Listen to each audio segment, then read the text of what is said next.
Welcome to Soft Life with me, Candy Washington, where we explore all things self-love, manifestations, and relationships with a cheeky dash of pop culture news. So be sure to subscribe, share, and join us on Patreon.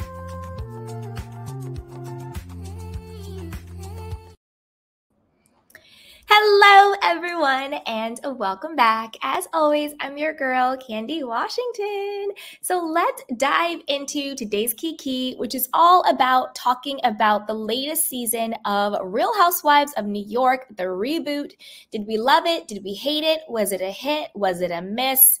We're gonna get into it. So as we talk about it, put down your questions and your comments in the chat box down below, and let's dive right on in. Okay, so I'm going to first give my overall thoughts on the season itself, and then I'm going to break down my thoughts on each of the ladies, okay? So as you come in, hit the like button, subscribe, say hi, let's get it popping. All right, so my overall thoughts on the season itself was that it was boring. I thought the season was flat. I thought it was boring. But on the flip side of that, what I liked about it was that it was light enough to still be enjoyable. You know what I mean? Like, to me, the boring stuff was, why are you fighting over charcuterie boards and cheese? Like, doesn't make any sense. Why are you fighting over who has the most sponsored gifts and all of that stuff? Doesn't make any sense. I would have loved to see them dive deeper into exposing people, but not exposing in the dark way that sometimes the Housewives goes. Like, I'm not talking about, I want to expose you for fraud and your husband and everybody is gay and this person's a racist or a homophobe. I don't mean it that way. I mean, like, I would have loved it if they would have exposed that Uba was lying about being single way earlier in the season and had that been something to talk about, or that Jenna Lyons was also lying about being single because she was in a relationship on the show. You know, I wanted to get more into like meatier stuff to have discussions about than like, oh, you said that I don't have food at my events and cheese. That was a little bit boring. That was a little bit flat. Nobody had a true storyline. Like, nothing really happened this season. I felt a lot of personalities were produced and they had fun, but they didn't really have fun. But again, it wasn't too dark either. And there was too many lies and too many people not showing their true selves. So overall, I would give the season maybe like a 6 or a 7. Put it in the chat box on a scale of 1 to 10. How would you rate the season? I thought it was a 6 or 7. I liked that it wasn't too dark, but also there wasn't enough substance to it to make it good and enjoyable and a fun Kiki. Okay. So again, I liked it, but I wanted a little bit more. Now let's move in to each person. All right. Now this is Sai. This is kind of my thoughts on Sai. I thought she was a little bit mean-spirited. Like, I didn't understand why she felt the need to call everybody out and, you know, you're a liar and you're this, that, and the third. I thought she was extremely hypocritical when it came to Jessel. For example, Sai always talked about her family and her mother and their struggles and what happened. But when Jessel wanted to talk about her family and what happened to them, she was like, I want to know about you, and went all crazy and psycho. And it's like, a part of your story is your parents, which was a big part of Sai's story. It also came out that in the past, Sai had been evicted. I don't really care about that so much that came out. She was living in New York City. You know, the rent was like $3,000 a month or something crazy. I don't really care about that type of stuff. But what I did care about was how quickly Sai would turn on her friends. Like, she turned on Brynn, and then at the reunion, did you notice that she's turned on Aaron? Because they are now no longer seen in a, quote, favorable light.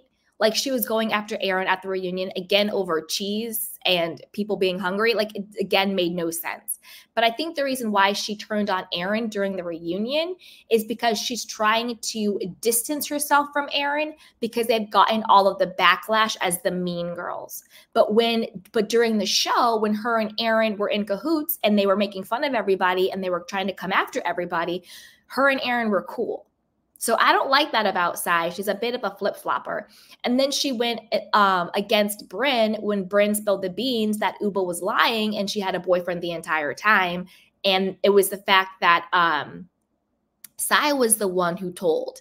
And this is where Uba messed up. And I'm going to tell you exactly where Uba messed up when we get to Uba, but I want to make this point here. If Uba wanted to continue lying about not being in a relationship, she should not have let Sai's husband, David, trigger her into telling the truth on the show and on camera. Because this is what happened. Uba was lying the entire time about being single. And we'll get to that when we talk about Uba particularly, right? But when at the game night or whatever it was, and I found it extremely inappropriate and very disrespectful when Sai's husband, David, was like, oh, Uba, you're beautiful and you're accomplished. You know, why are you still single? Like, I personally thought that was hella inappropriate and wrong. But I think that Uba felt that a little shamed by David because it's a very shaming thing to say to a woman. Oh, you're pretty and you're smart. Why don't you have a man? Basically saying, what is wrong with you? What's really wrong with you? Why you don't have a man? And I think that the fact that he was shaming her triggered Uba into showing Sai, her boyfriend from Connecticut or whoever it was, on camera, in front of everybody, and all of that stuff, because she wanted to prove, oh, there's nothing wrong with me, right? And this is the thing, Uba, if you wanted to lie about being single, you needed to carry the lie through. And that's where Uba really messed up for me. But we'll get more into it then. I really didn't like Sai. I thought she was mean-spirited. And it turns out, you know, Sai, Miss Hypocrite, talking about, oh, I need people to tell the truth. Jessel, you're a liar. We need to know the truth. Why aren't you being honest?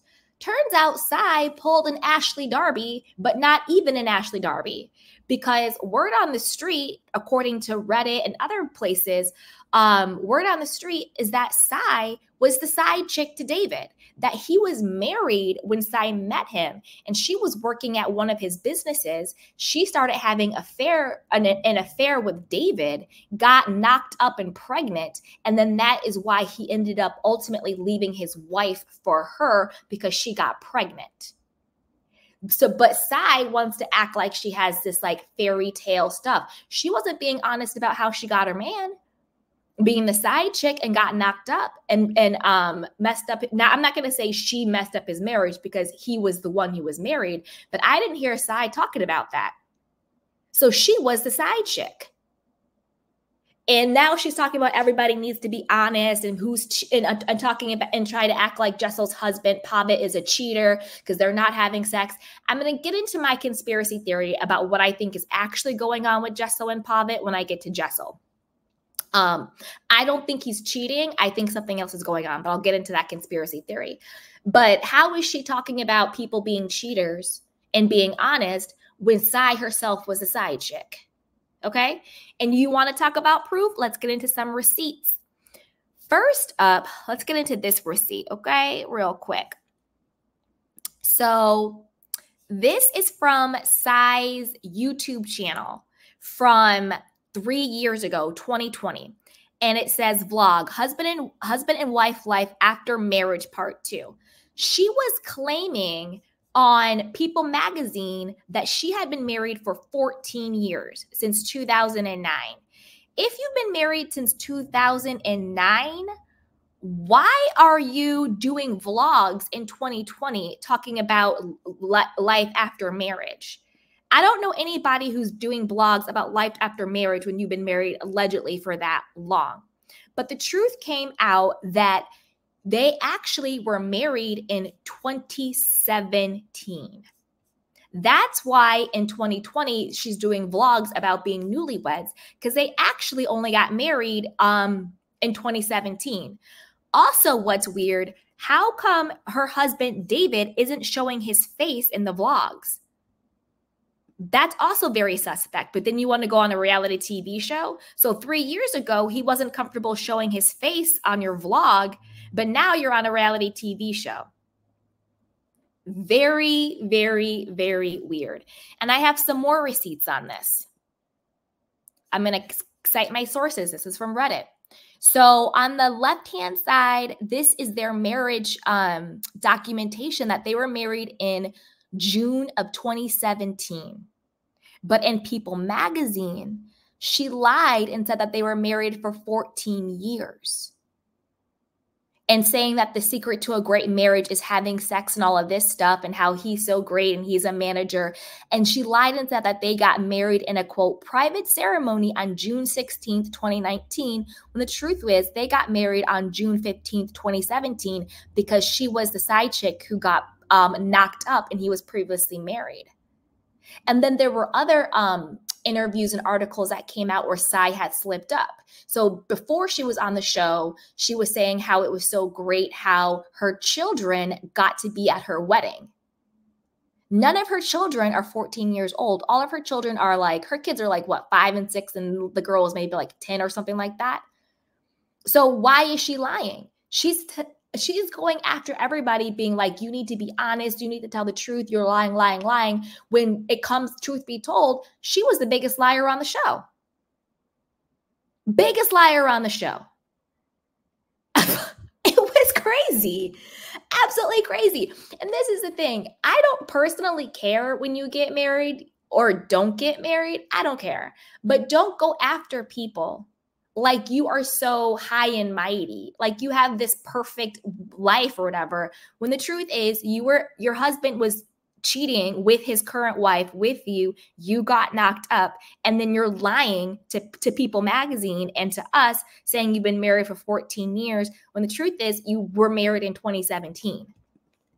And then you're doing vlogs and stuff 3 years ago, talking about life after marriage, and your husband won't even show his face. So this to me shows why Sai was so hypocritical and so mean-spirited, was because she was the one who was hiding the most. And like she says she has some digital empire. Sure, maybe everybody's an influencer these days. I get my own paid sponsorships. I'm not knocking it, but I'm not going out there and be like, I have a digital empire and I'm an influencer and all this stuff. So I don't know. To me, that just left a really bad taste in my mouth when it came to Sai. I found her to be very abrasive, very obnoxious, very temperamental, I guess she was deflecting and projecting a lot. This is the thing about Sai. She always seemed to be in a bad mood, and she always seemed to just complain. And that's not a fun person to be around. And that sure as hell isn't a fun person to watch. And then when all this stuff comes out about her, I'm like, okay, so that's why you're doing all of this. It's a lot. It's a lot. And the thing is, I like the fact that she did talk about her past and she was honest about what happened with her mother and her childhood and all of that stuff. And so, yes, I honor that. But at the same time, girl. So who knows what's going on with her? Now, let's move on to Bren. And again, put your questions, put your comments down below in the comment section. I'm just going to go through each of the girls and we can talk about it. All right, now let's get to Miss Bren. I like Bren. I do think she's like a nice breath of fresh air. She's very fun. She's very light. But I have to admit, I feel like something is off with her. I feel like there's something fake going on. There's something not real. And what I mean by that is, she said, Bravo can't film at my apartment because the building management won't allow it. They don't want the camera crew there.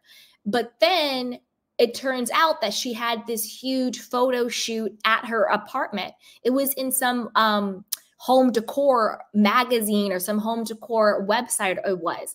So I was like, I'm confused. Is it this strict no filming, no publicity policy in your building, but yet you're allowed to do home decor spreads in magazines and blogs? Which is it? It seems like if you're not allowed to film, you wouldn't be allowed to do photo shoots there either.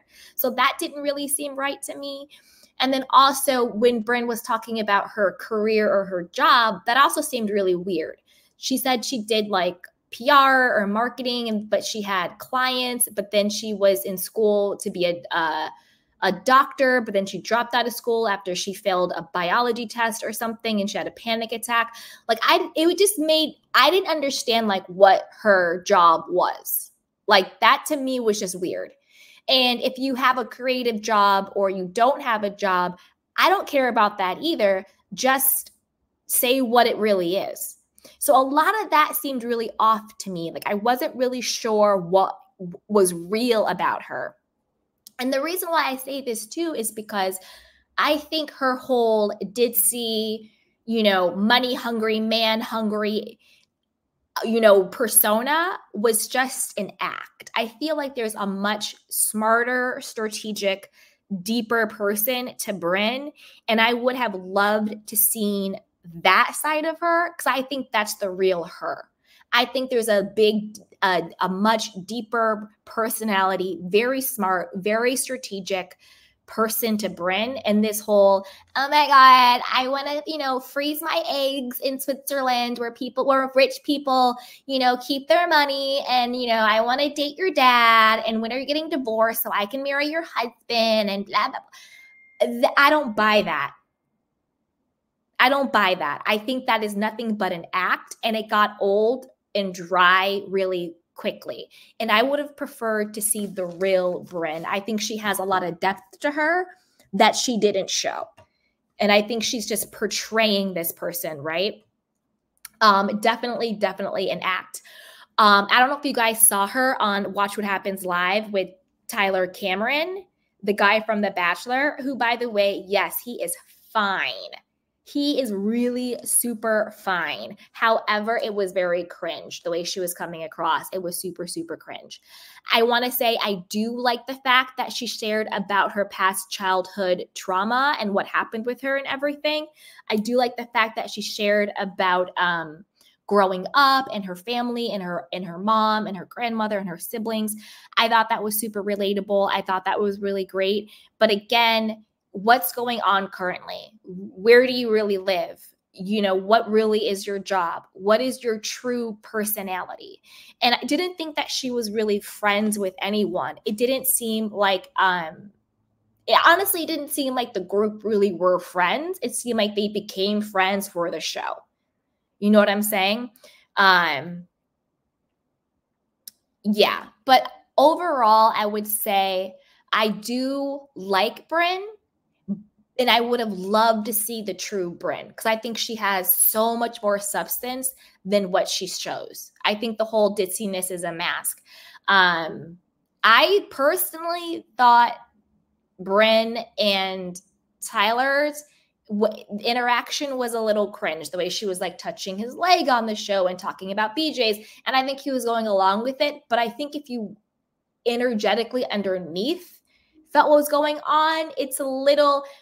I guess for me, the reason why I say this, not to go on a tangent or anything, and maybe I'm old school, maybe I'm a little more conservative, but it's always a little cringy for me when I see the woman pursuing the man in such an overt way. That to me is kind of where it became a little cringe. Wait, you guys, I have to take a phone call. 1 second. I will be right back. Like and share, and I'll be right back.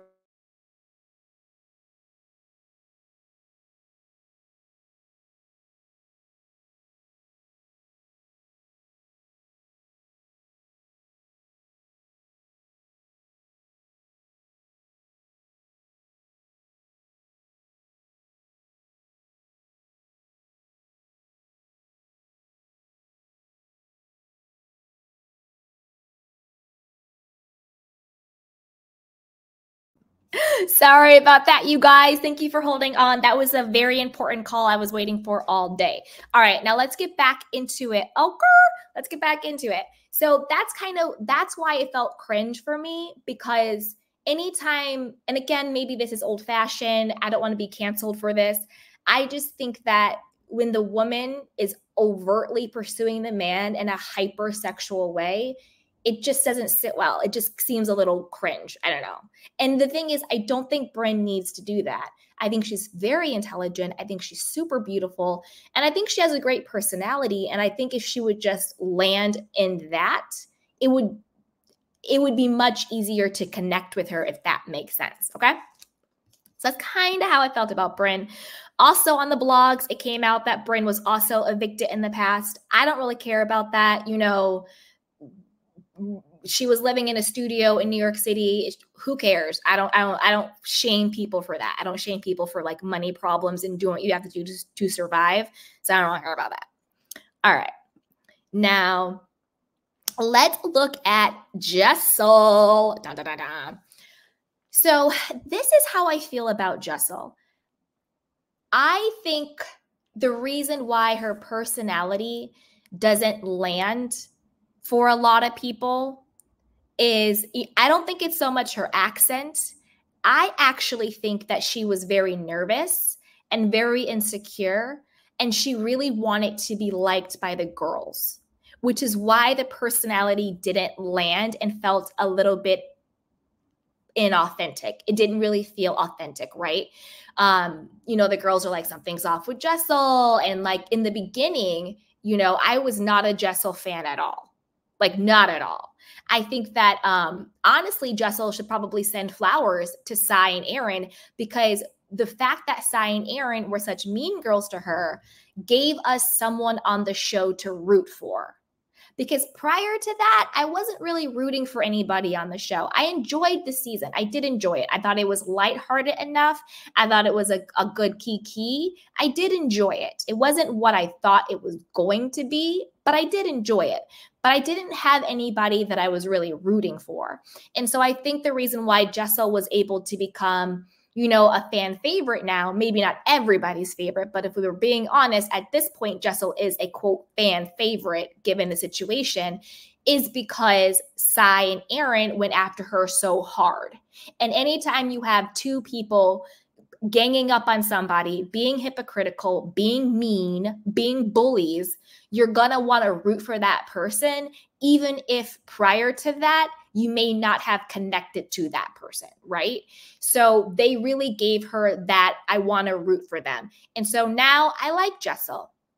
You know, now I get her. And I think if you watch back even what she says, she's like, well, I was like nervous to talk to you, or like you guys are like intimidating. You know, like when she said Tribeca was up and coming, I don't think she was trying to be pretentious. I think she was nervous, insecure, intimidated by Aaron, and trying to come off as like cool and aloof and all of this stuff. Very similar to Brynn in the way of her personality was more of a persona and a mask that she was playing. Whereas Brynn, I think her mask is like flirty, fun, blah, blah, blah, but underneath is very calculated and very smart and very grounded. I think it's almost the opposite when it comes to Jessel. I think that her mask was that she was, you know, I come from Britain and blah, blah, blah, blah, and I have all of these things and I have it all together and da, da, da, da, da, da. But underneath it, I think Jessel just really wanted to be liked. I think she wanted to be one of the girls. I think she wanted to be accepted. But because she was putting on this front, I think that was the disconnect with Jessel. But I think the more as the show went on, the more she kind of just came more into her own, the more she was just like, well, I don't need to force anybody to like me. I can just be myself more. Now you're coming for my husband. Now you're coming for my family. Now I'm going to stand up for myself a little bit more. That's where I think I started to like Jessel more, because that's when I was like, oh, Jessel, now you're actually being a real person. You know, now you're really showing who you are. Because I can relate to that. I think everybody can. You're going into a new group of women and on a show and you feel like they all have it together. They're all beautiful. They have all this money. They're all doing this, that, and a third. You want to feel accepted. You want to feel like you belong. And so I totally get that. Particularly as a woman going into a group of other women, it can be intimidating. It can be scary. It can be, you know, feeling like you're insecure and all of that stuff. That I totally get. So I think that as Jessel came more into herself, she became way more likable, way more likable. Okay. Now, this is my conspiracy theory when it comes to Jessel and Pavit. And I want to know what you guys think about this. Again, this is just a theory I have. I don't think that Pavit is, quote, cheating on Jessel. I think that Jessel and Pavit have an arrangement, an agreement, if you will. I think that they were best friends, like they said. They were best friends. They were roommates first. And I think that they succumbed to family pressure and society pressure that at a certain age, you needed to be married and you needed to have kids. And I think that they came together and said, hey, you're my best friend. You're my best friend. Let's just get married and do this. That's kind of where I think the sexless marriage comes in. That's kind of why I think the IVF came in. And there's no judgment around that. There might also be some type of sexuality questions around maybe Pavit, maybe Jessel, you know what I mean? And I don't have any judgment or disrespect around that at all. We know over here with the Candy Canes, we are inclusive. When we talk about sexuality, it's from a place of love and inclusion, not from any hate, okay? But that is what it's giving. I think it's giving two people who come from very traditional families, and they were probably getting a lot of pressure to settle down. And they said, hey, I like you, you like me, we're best friends, let's get married and do this. I don't think it was really rooted in a romantic I love you situation. And honestly, I'm not mad at that.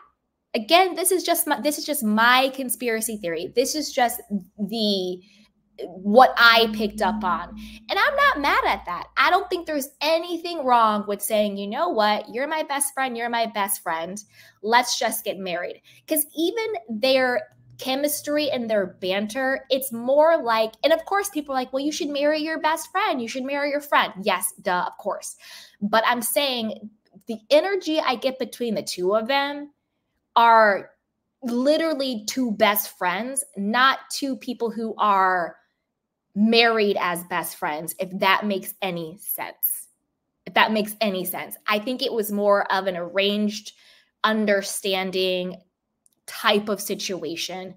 Not that their family arranged them. I think the two of them came together to have an agreement. And again, where I think Jessel made a misstep and no fault of her own, I think that she was trying to connect with the ladies by being honest about how they hadn't had sex in like over a year or whatever the case was since the twins were born and all of this stuff. The problem is she shared something that was very sacred to people who were not safe. And what I mean by that is Sai and Aaron and Bryn and all of them were not safe. And what I mean by safe is they did not have Jessel's best interest at heart. I don't think they actually had any interest in being friends with Jessel. I think they already knew she was the one they weren't going to get along with. And so when you take your vulnerability to someone who really doesn't care about you like that, who really isn't your friend like that, they are going to take any vulnerability you show, not as like, oh, this is something we can bond over, but they're going to take it as you showed me your weakness, and now I'm going to turn it around and turn it around against you. And that's exactly what those chicks did. They took something that was very sacred and vulnerable to her, because that's a thing to say, hey, you guys, you know what? Me and my husband haven't had sex for years. That's a huge vulnerability to share with people. And instead of saying, oh, you know what, girl, that's totally normal. What's going on? Let's talk about it. Sure, they were like, oh, here's some lingerie. Oh, book a steak. You got to get it in. But behind the scenes and in the confessionals, and when Jessel wasn't around, they were clowning her. They were laughing at her. They were saying he must be cheating. All of this stuff. They went, but they took it and they ran with it and they weaponized it against her, because at the end of the day, they were never for her. So you have to know, and I get it, they're quote coworkers, I get it, it's a show, But at the end of the day, you have to know who you can bring your vulnerability to and who you can't. And Jessel did not have the true foundation of a friendship with these women to bring that to them. Because there is a difference between lying about your marriage and keeping certain sacred things private within your marriage. You see what I'm saying? So I think that was really one of the missteps with that. But that's my conspiracy theory. And I love it for them. I think they really do have a love for each other. I do think that they are best friends. I do think that they're happy in their marriage because they created a marriage that worked for them, right? So I like Jessel. I like Pavitt. I'm looking forward to seeing her another season when she comes more into her own confidence, when she becomes more of her own woman. And I have to agree with the advice that Brynn gave her. She said, you know what? When you stand up to these bullies, Sai and Aaron, they will back down. And then, Jessel was like, well, I don't want to like yell and do this and that. And I actually agree with what Brynn said. She says, you're equating standing up with yourself with being, quote, ratchet or whatever you want to call it. And again, those are two different things. You can stand up for yourself in a very respectful, classy way. Excuse me, miss, but you're not going to disrespect me. You're not going to talk about my family. You're sure as hell not going to disrespect my husband. There is a way to stand up for yourself that is classy and respectful. And I think the fact that, like I said before, I think Jessel was very insecure and she really wanted to be liked by the women. And I think that was a big reason why she never really stood up for herself. And that's why she kept getting tramped over. So, and then it took her time to come into her own. We see at the end, the finale, she starts to stand up for herself. And then obviously at the reunion, she starts to stand up for herself. But I wanted to see that in the season. You know what I'm saying? It's like when people are one way the entire season and then they become brand new at the reunion. I wanted to see her stick it to them in real time. Everybody comes from everybody at the reunion, but I want to see you do that in the actual show. So that's kind of where I landed on there. Now let's move to Uba. All right. So when it comes to Uba, this might be an unpopular opinion and you guys can come for me or agree with me if you want, but I thought that Uba was very erratic on the show. She was barely on the show. And I thought that she completely overreacted about the phone situation. Completely overreacted about the phone situation. I might be wrong in this, but I'm going to tell you why.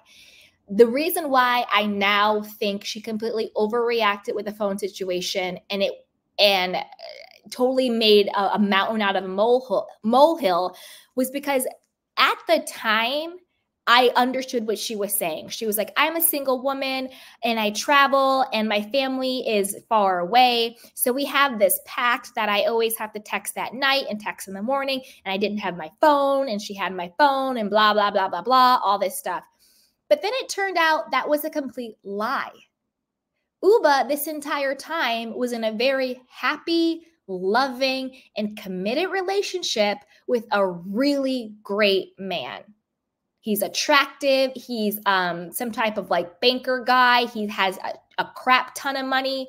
So that whole line of why she flipped out over the phone was a lie.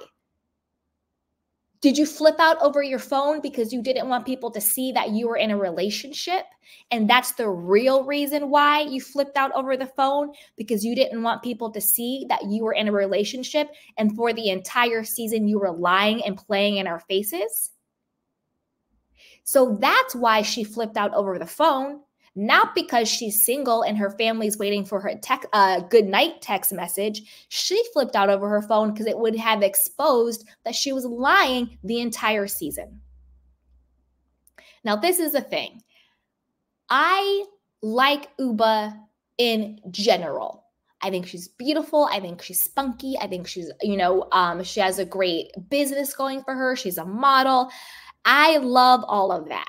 Where she lost me, and very similar with Jenna Lyons, is There is a huge difference between I want to keep my relationship private and lying about your life. And I'm going to tell you why Uba lost me with this. If she would have came on the show and said, I'm in a really happy relationship, my partner is very private, I chose to come on the show, he did not, so I'm keeping that aspect of my life private out of respect for him, I would have respected that. I would say that's not a problem. That's cool. Let's dip it and do it. Let's have a kiki. Uba, you slay every day. Let's laugh and let's have fun.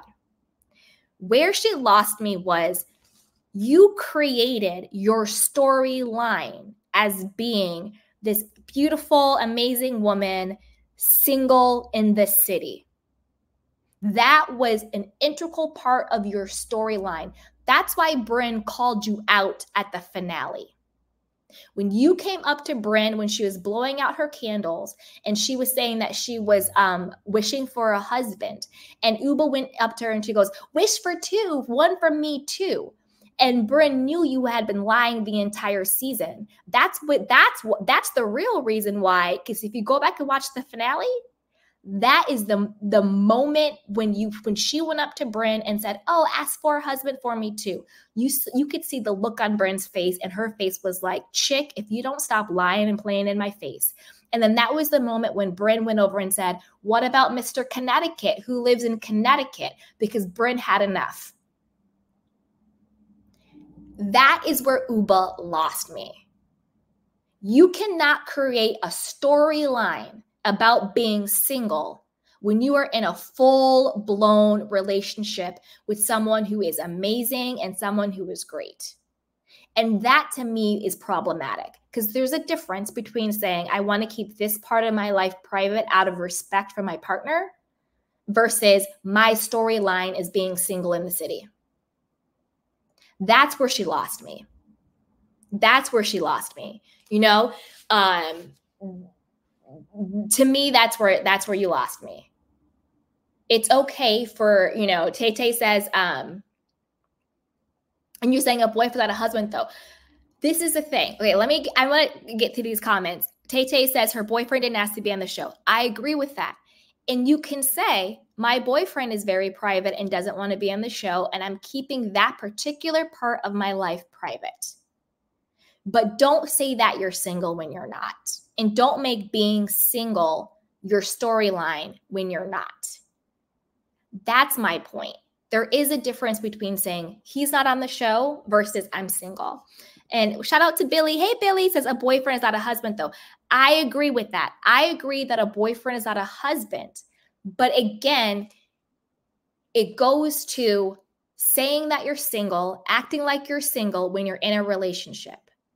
And then going up with Brynn and be like, oh, I want a husband too, all of that. It's the underneath lie. It's the underneath lie. Again, I think that if Uba said, I'm in a relationship, he's really private, and we're respecting that privacy. And then she says, pray for a husband too, being like, oh, I want my boyfriend to propose. I want to be his wife. That I get.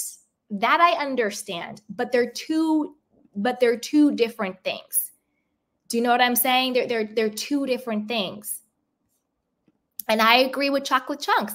Yes, but she's on the show to represent her life and who she is. So how much is she allowed to hide? Right? How much is she allowed to hide? And you know, I think you guys, everyone has made such great points, and it's such a good conversation around this. You know, that's a great question. When you are on a reality show, how much do you get to hide and how much do you not when you're being paid to be you, when you're being paid to show your life? Foxy the Swede also says she does need to be more honest with her life as a housewife, but Jenna does the same with her new partner. Exactly. And we're going to get to Jenna. Exactly. And I want to know what you guys think. And, you know, I said it before, I'll say it again. I kind of land on being honest, but creating a boundary is okay. You know, you can say, yes, I'm in a relationship. My boyfriend, my partner, my husband, my wife, my girlfriend, whoever isn't signing up for the show. They have a very private life. So I'm going to keep that part private out of respect for them.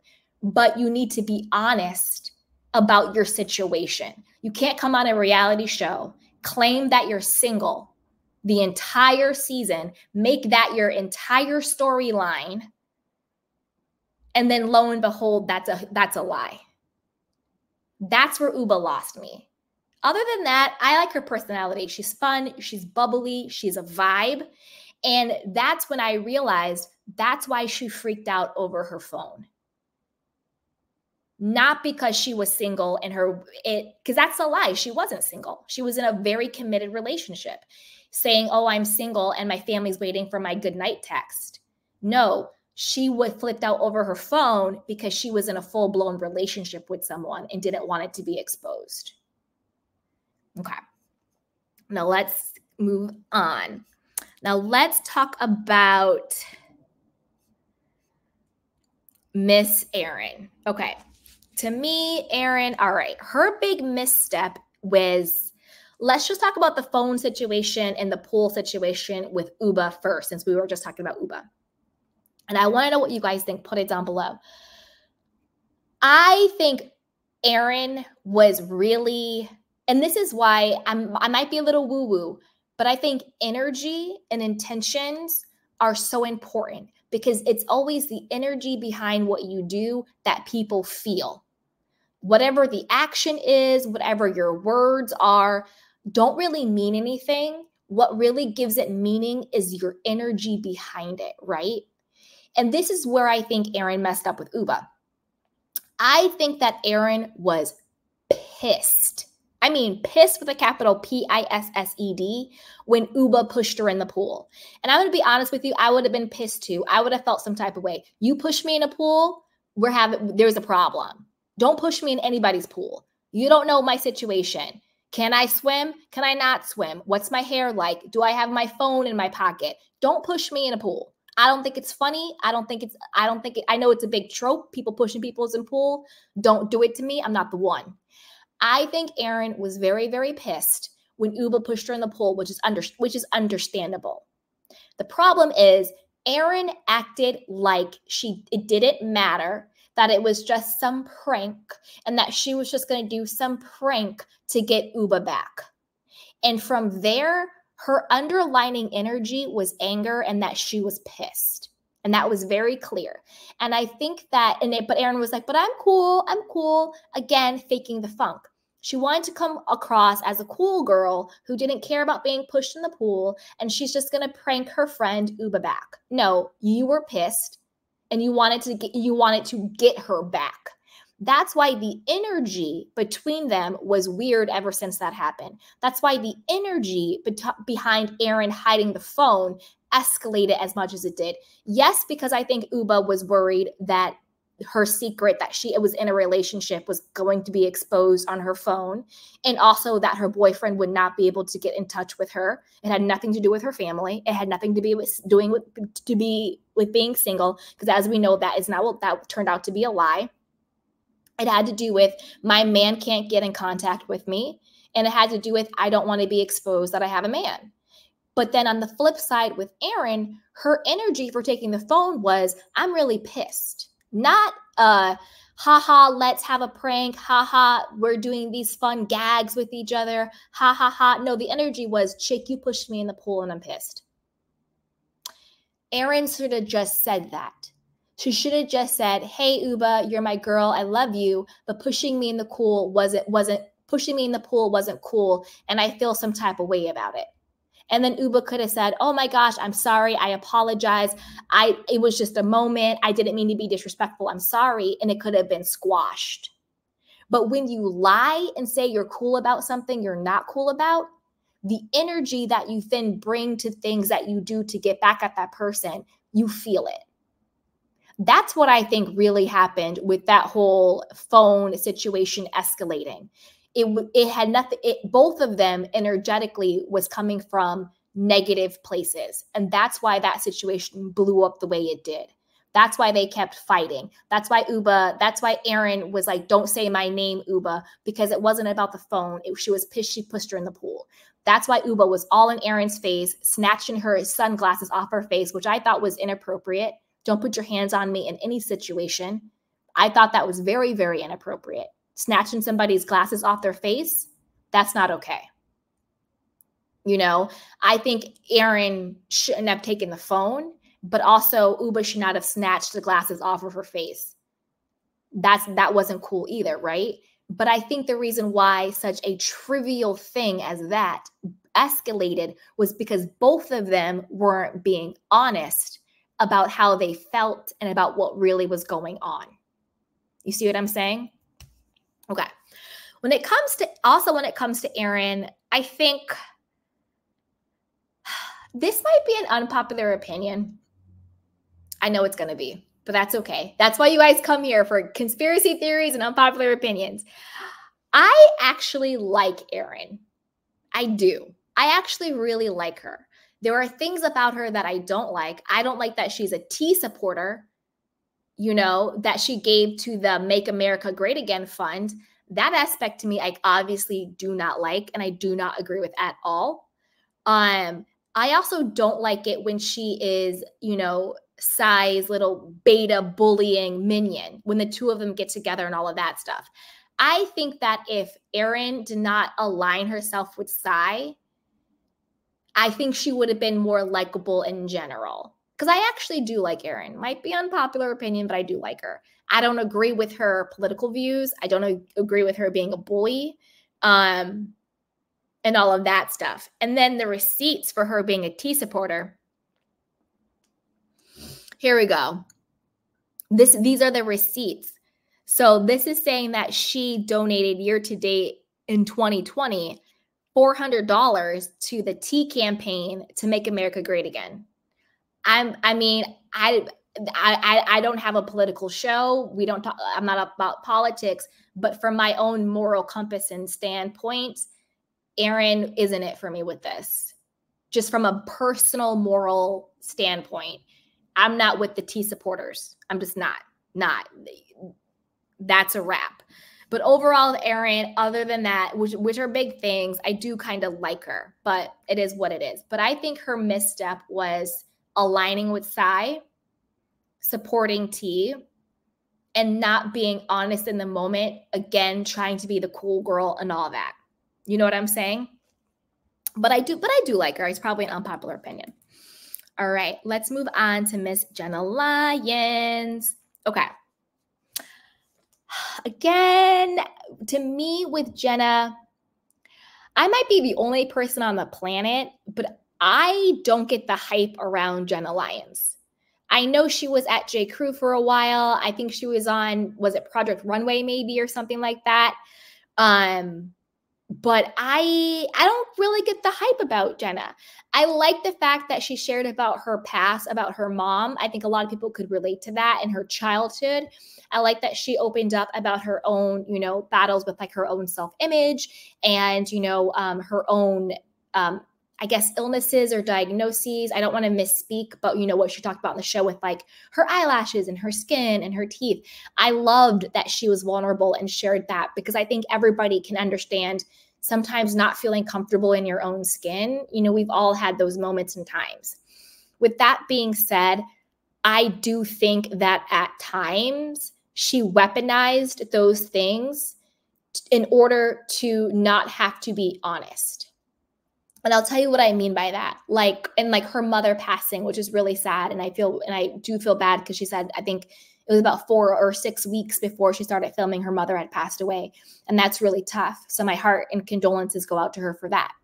However, like when Jessel had her fashion event, this is what I think really happened. Again, let me know what you guys think. So Jessel was like, oh, I'm having my fashion event. And truth be told, Jessel's event was fire. She had some really great people there from the industry. Jessel's event was fire. I think Jenna, and again, this is just my opinion, was jealous. I think that Jenna felt some type of way that Jessel was the one throwing the fashion event on the show and not her. Because if you go back and watch that scene, Jessel had some very big, heavy hitter people in the fashion industry there. And Jenna is supposed to be the fashion industry person on the show. J. Crew, Project Runway, all of this stuff, right? She's supposed to be that fashion girl. But it turned out that Jessel was really the one who had the fashion event on the show, not Jenna. I think she felt some type of way about that. Because if you watch back at that moment, Jenna goes, oh, I think I have like an event that night. And Jessel was like, what event? She's like, oh, I don't know. I think I just have like an event that night. And her event turned out to be doing holiday decorations at her house with like, it was either like her son or her friend or something like that. Like, girl, you could have done that anytime. You could have done that before the event or after the event. That was not a quote, an event. That was just you being shady and not wanting to go to Jessel's event because you knew it was going to be a fashion event that you weren't hosting. But then it gets justified with, oh, I get it. Jenna didn't want to come to my event because her mother passed away. What? What? How does that make any sense? How does that justify anything? Jenna said she had an event and she made it sound like she had her own fashion soiree to go to. Not that she was popping popcorn with her friend at her house, lighting candles. You know what I'm saying? But then she justified it with, oh, she must have not been feeling good or she just wanted to do something holiday-y because her mother had passed away. That doesn't make any type of sense to me. Jenna had no problem going to any other event she wanted to go to. It doesn't make any sense. And then when we get back, I feel like Jenna Lyons is somehow protected. You're going to think I'm crazy, but I'm not. I think she's somehow protected. Like a lot of the women, like it was said, did not want to go after Jenna. She could just like, and Brynn really called it. She's like, you know, I get held to a certain standard, but Jenna gets away with everything. And even when Aaron was backtracking with the whole comment about when Jenna says, she didn't want to fly business class. I mean, coach. She only wanted to fly private or business or first or whatever. She didn't want to fly coach, which I think is the truth. Jenna Lyons didn't want to fly coach, and that's why she didn't fly with them. And she got her private jet or she got whatever or her first class ticket, which is fine, to the girls' trip. But then it turned out to must protect Jenna at all costs. No. She felt so insecure about her skin condition, and that's why she didn't fly with us. What? How does that make it? What do you having a skin condition have to do with where the type of level you fly on? And then Aaron was like, I'm so sorry I said anything about her saying coach and I didn't mean, like, it was like, why is Jenna Lyons so protected? And I also saw this when I was researching for today on Reddit. Every single comment about Jenna Lyons was positive and glowing. And anybody who said anything slightly negative about her got downvoted and got called out and all this stuff. It's very, very weird. There is something in the ethos, there is something in the ether that is like protect Jenna Lyons at all costs. Where I'm like, why? Who the hell is Jenna Lyons? I'm confused. She didn't want to fly coach. Okay, just say that, which she did say when she was a little bit tipsy, but then everybody had to walk it back. You know, she flaked on Jessel's event because she didn't want to go to it. None of that had anything to do with her mother passing away. And I'm not being insensitive. I understand that's a very hard thing, but I don't get how that means she doesn't want to go to Jessel's event. And again, I'm not being insensitive. I understand that she has, you know, certain things about her body. At the end of the day, we all have things about our body. There are days where I don't feel sexy and hot. But what does that have to do with me flying coach or private? Not a damn thing. So that's when I'm like, huh. And that's what I mean by when I said at the very beginning of the episode about their storylines and the conversations going on. Why were there fights about you don't have food at your events, cheese platters, sponsored gifts and content, when there were much bigger issues at play? And Brynn, I'll give Brynn props. She was one of the first people to really bring that stuff up, right? Like, why are we protecting Jenna at all cost? You know, hey, Uba, who is the man in Connecticut that you go and see? You know what I'm saying? And stuff like that. So I wanted them to talk more about that stuff. Get into the stuff about that. Call each other out. Not dark, not in like, I'm going to expose you and take you down, but like there were so many elephants in the room and so many things that didn't make sense and so many obvious lies. Why are we talking about cheese platters? I'm confused. Why are we talking about sponsored gifts and gift bags and sponsored posts? I'm confused. When there was a lot of stuff that was actually going on in the season that never even truly got addressed. And also, I'll give it up to Uba for this. I should have took the screenshot of it, but I don't know if you guys know. Let me go back to Uba. So Uba is now in a feud with Tamra Judge, or she was feuding with Tamra. And Uba made this same exact observation I'm making right now. She was saying how, because Uba went really hard at the reunion.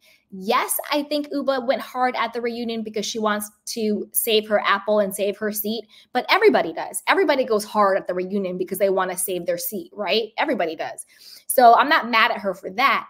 But what she said to Tamra, and there's screenshots of their DMs that's going around.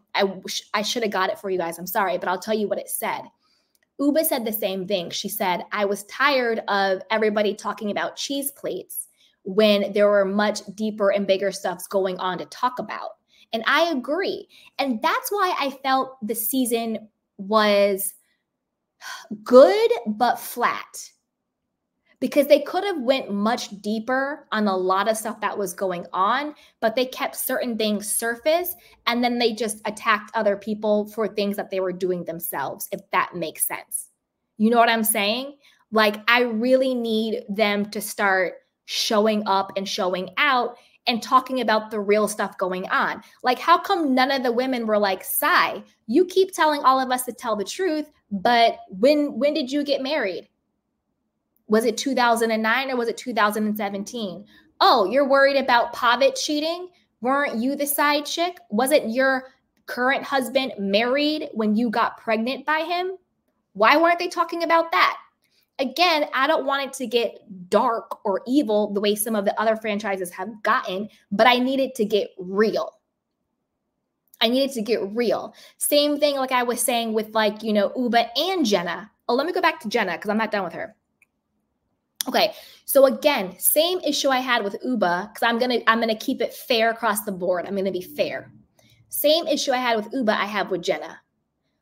Do not come on the show, claim to be single, and then have it turn out that you're in a relationship. And then claim, oh, I wanted to protect the privacy of the person I'm with. Then say that. Because the same thing applies with Uba, it applies with Jenna. There's a difference between saying I'm seeing someone and I'm creating a healthy boundary to protect their privacy and lying for a storyline. Because both of them was making a part of their storyline was that they were single. And both of them were lying. Jenna was in a relationship. And I think with that person, they did end up breaking up. But now she's in a full-time relationship with her partner. And I just saw that she might be engaged. Jenna Lyons might be engaged now to her partner. But on the show, she was saying she was single and all this stuff. And then same thing with Uba. You know, she was saying she was single. Turned out she was in a loving, happy, healthy relationship with someone. Going to galas and events and all of this stuff. Quiet as it's kept. Because Andy even told it on Watch What Happens Live that, no, not on Watch What Happens Live, on, yes, on Watch What Happens Live when Uba was there the second time and at the reunion, Andy was like, oh, so your man is the guy who was at the premiere party. So how are you saying you're single, but yet your man is showing up at Bravo events? But the way they tried to keep it secret was the only person who was allowed to take photos of him at those events was the private photographer, not anybody else. And that is what my problem is. My problem is they actually had real issues going on with the show that they did not actually dive into. Do you see what I'm saying? They were deflecting and lying and denying and all of this stuff. I can respect parts of your privacy if you're honest with me. And that's why I enjoyed the season, but I thought it would be, but I expected something different and I wanted more, if that makes sense. Okay? All right, you guys, I'm going to drop the link in case anybody wants to come up and share and talk. And I just want to know what you guys think. Put it down below about the ladies.